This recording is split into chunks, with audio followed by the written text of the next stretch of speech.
కేసీఆర్ గారి నాయకత్వంలో నడిగడ్డలో మీరు గెలిపించుకున్న ఎమ్మెల్యే మీకు పంగనామాలు పెట్టి మీకు శటకోపం పెట్టి పార్టీకి తల్లి పాలు దాగి రొమ్మును గుద్దినట్టు పార్టీకి అన్యాయం చేసి ఇలా రేవంత్ రెడ్డి సంకన కూర్చొని మీదికి మాత్రం సన్నాయి నొక్కులు నొక్కుతున్నాడు. నేను బీఆర్ఎస్ లోనే ఉన్నా అని ఇలా భయపడతా ఉన్నాడు. నేను అడుగుతా ఉన్నా రేవంత్ రెడ్డి గారు, 2 ఏళ్లలో నీ పార్టీ నీ ప్రభుత్వం ఏదో పొడిసింది అని నువ్వు అనుకుంటే దమ్ముంటే నీ భాషలో చెప్తున్నా. నాకు భాష ఇట్లా మాట్లాడు ఇష్టం ఉండదు, కానీ రేవంత్ రెడ్డికి ఈ భాషలో చెప్తేనే అర్థమవుతుందని తెలుసు. రేవంత్ రెడ్డి నీకు దమ్ముంటే నువ్వు మగాడివైతే ఆ 10 మందిని రాజీనామా చెప్పి ఎన్నికల్లో చూసుకుందాం ఎవరి సత్తా ఏందో, ఎవరి ప్రభుత్వ పనితీరేందో, 10 ఏళ్ల కేసీఆర్ పనితీరేందో, 2 ఏళ్ల కాంగ్రెస్ ప్రభుత్వ పనితీరేందో ప్రజలే నిర్ణయం చేస్తారు. ఉమ్మడి మహబూబ్ నగర్ జిల్లాలో ఒకటే ఒక్క ఎమ్మెల్యే మా పార్టీ నుంచి నీ పార్టీలోకి వచ్చినాడు గద్వాలలో. ఇక్కడనే గద్వాల తేరు మైదానం నుంచి నేను సవాల్ చేస్తా ఉన్నా, రాజీనామా చేయి, ఎలక్షన్ కు రా, ఎవరేందో ఎవరి సత్తా ఏందో గద్వాల తాలూకా ప్రజలు నిర్ణయిస్తారని చెప్తా ఉన్నా. మీ అందరినీ నేను మనస్ఫూర్తిగా ఒకటే కోరుతా ఉన్నా, ఎక్కడ పోయినా ఇవాళ ఒకటే మాట వినబడతా ఉన్నది. అప్పుడే బాగుండన్నా, కేసీఆర్ ఉన్నప్పుడే కరెంటు మంచిగా వస్తుండే, కేసీఆర్ ఉన్నప్పుడే టైంకు యూరియా దొరుకుతుండే, కేసీఆర్ ఉన్నప్పుడే బ్రహ్మాండంగా పంటల కొనుగోలు జరుగుతుండే, కేసీఆర్ ఉన్నప్పుడే మాకు నాట్లేసే టైం వచ్చింది అంటే టింగు టింగుమని రైతు బంధు పడుతుండే. ఈ ముఖ్యమంత్రి వచ్చినాక, ఈ కాంగ్రెస్ పార్టీ ప్రభుత్వం వచ్చినాక మా బాధ చెప్పరాకుండా ఉందన్నా అని చెప్పి ఇలా ఎక్కడ పోయినా రైతన్నలు ఏడుస్తా ఉన్నారు. ఆటో డ్రైవర్లు చెప్తా ఉన్నారు, అన్నా ఇది మా చావుకే వచ్చింది ప్రభుత్వం, ఇప్పటికే దగ్గర 70 మందిని చచ్చిపోయినాము, దయచేసి మమ్మల్ని కాపాడండి అని చెప్పి ఆటో అన్నలు బాధపడతా ఉన్నారు. అట్లాగే ఏ వర్గమైన పిల్లల దగ్గరికి పోతే, చదువుకున్న పిల్లల దగ్గరికి 2 లక్షల ఉద్యోగాలు వస్తాయి మొదటి సంవత్సరం అని చెప్పి రాహుల్ గాంధీ వచ్చి చెప్తే నమ్మినామన్నా, నమ్మి మీకు వ్యతిరేకంగా ప్రచారం చేసినాం, ఓట్లు వేసినాం.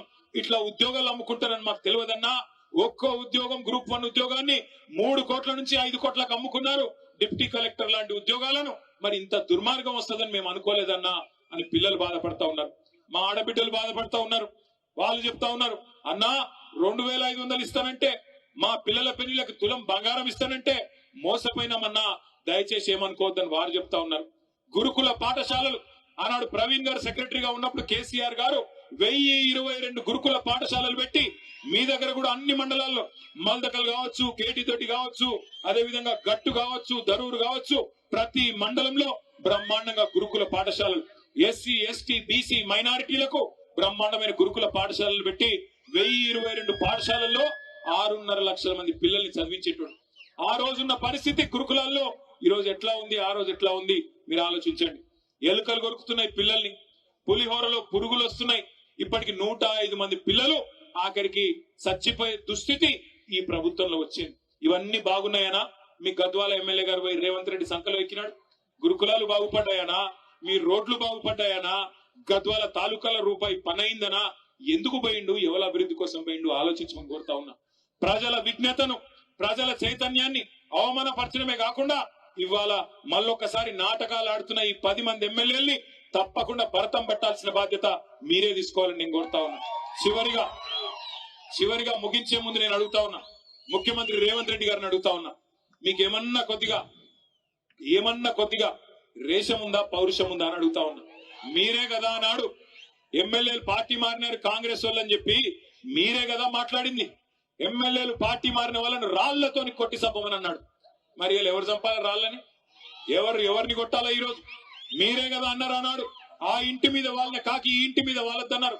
మరి 10 మంది కాకుల్ని ఎందుకు చేర్చుకున్నావు నేను అడుగుతా ఉన్నా. ఈ 10 మంది కాకులు ఇవాళ ఎటు కాకుండా పోయినారు. వీళ్ళు ఇవాళ గట్టిగా పోయి అడిగినావు అనుకో నువ్వు ఏ పార్టీ అని. ఇప్పుడు 2 లింగాలు ఉంటాయి నాకు తెలిసి అయితే, ఒకటి భూలింగం, రెండోది స్త్రీలింగం, అంతేనా? ఇప్పుడు మరి ఏ లింగాలు వీళ్ళు, ఎవరు వీళ్ళు? ఎటుగాని పరిస్థితిలో ఇరుక్కొని పోయినారు. ఏ పార్టీ చెప్పలేరు, ఎమ్మెల్యేలో కాదో చెప్పలేరు.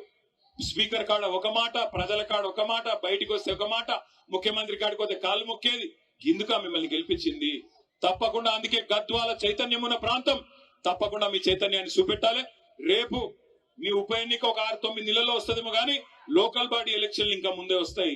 ఇక్కడ జెడ్పీటీసీ ఎలక్షన్లు, ఎంపీటీసీ ఎలక్షన్లు, సర్పంచ్ ఎన్నికలు, మున్సిపల్ ఎలక్షన్లు తొందరలోనే రాబోతా ఉన్నాయి. నేను ప్రార్థిస్తా ఉన్నా, ఇక్కడ ఎవరు అభ్యర్థి అయినా మీ గద్వాల బిడ్డనే అవుతాడు. మీరు ఆ నిర్ణయం కేసీఆర్ గారికి వదిలిపెట్టండి. కేసీఆర్ గారు అన్ని ఆలోచించి ఇంకా దానికి టైం ఉంది, ఉప ఎన్నిక టైం ఉంది, అప్పుడు ఆలోచించి నిర్ణయం తీసుకుందాం. కానీ ఇప్పుడు మీరు చేయాల్సింది ఏ మండల నాయకులు ఆ మండలంలో డంకా మోగించండి, తప్పకుండా గులాబీ జెండా ఎగిరేయండి. మున్సిపాలిటీలో కూడా మొత్తానికి మొత్తంగా ఉన్న అన్ని వార్డుల్లో కూడా మొత్తం ఎన్ని వార్డులు 37 వార్డులు ఉన్నాయి. మరి 37 వార్డులకు గాను కనీసం 30 వార్డులు గెలిచి మరి గద్వాల మున్సిపాలిటీ మీద కూడా మళ్ళొక్కసారి గులాబీ జెండా ఎగిరేసే విధంగా అందరినీ కలుపుకొని ముందుకు నడవండి. మన పంచాయతీల తర్వాత ఎవరు క్యాండిడేట్, ఎవరు ఏమిడిది, ఎవరికి బీఫామ్ ఇప్పుడే కాదు, కొంత టైం ఉన్నది. చివరిగా ఇంకొక మాట, ఇప్పుడే ఇథనాల్ ఫ్యాక్టరీకి వ్యతిరేకంగా అలంపూర్ తాలూకాలోని రాజోలి మండలం పెద్దదన్వాడ గ్రామస్తులు వారందరూ కూడా ఉద్యమం చేస్తా ఉంటే మరి ఈ ప్రభుత్వం ఎంత మొండి ప్రభుత్వం, ఎంత బుద్ధిహీనమైన ప్రభుత్వం అంటే రైతులను తీసుకొని పోయి 15 రోజులు జైల్లో పెట్టినారు, నాన్ బెయిలబుల్ కేసులు పెట్టి. వాళ్ళ కండగా ఆ రైతన్నల కండగా మన ఎమ్మెల్సీ చెల్ల వెంకటరామరెడ్డి గారు, మన ఎమ్మెల్యే విజయుడు గారు మహబూబ్ గారు జైలు దాకా పోయి కోర్టు దాకా పోయి కొట్లాడి వాళ్ళని బయటికి తీసుకొని వచ్చినారు. ఈ ప్రభుత్వాన్ని నేను ఒకటే విజ్ఞప్తి చేస్తా ఉన్నా, నిర్మల్ జిల్లాలో దిలావర్పూర్ లో అక్కడ ఇట్లాగే ప్రజల ఆందోళన వస్తే అక్కడ మీరు పర్మిషన్లు రద్దు చేసినారు.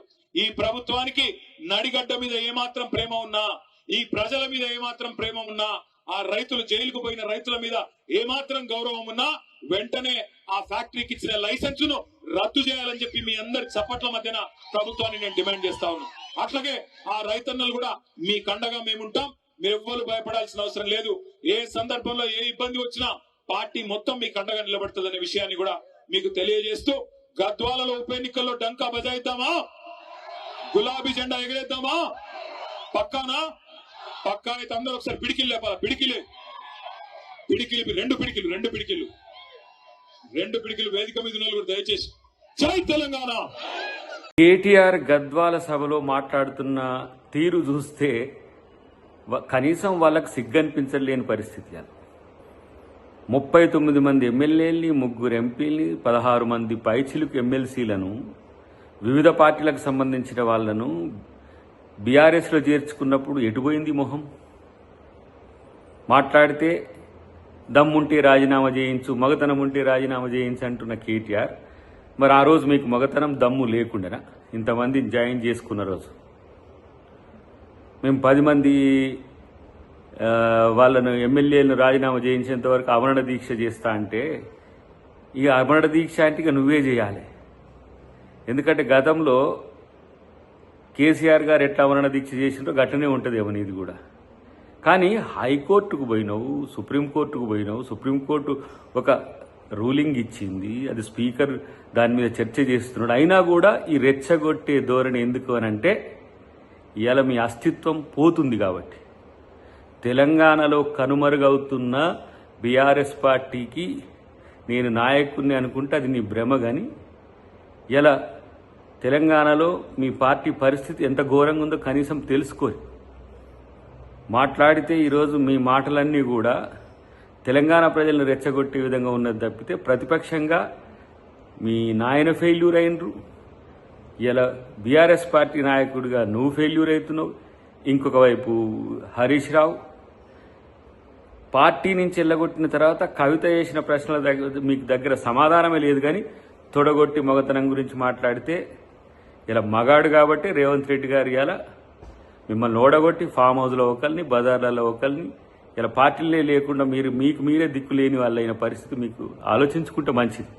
కాబట్టి ఇలా మీరు శుద్ధపూస మాటలు మాట్లాడితే, ఇంకేదో మేమేదో నీతిమంతులం అనే మాట మాట్లాడితే తెలంగాణ సమాజం మిమ్మల్ని పట్టించుకోరనే అంశం మీకు తెలిస్తే మంచిది.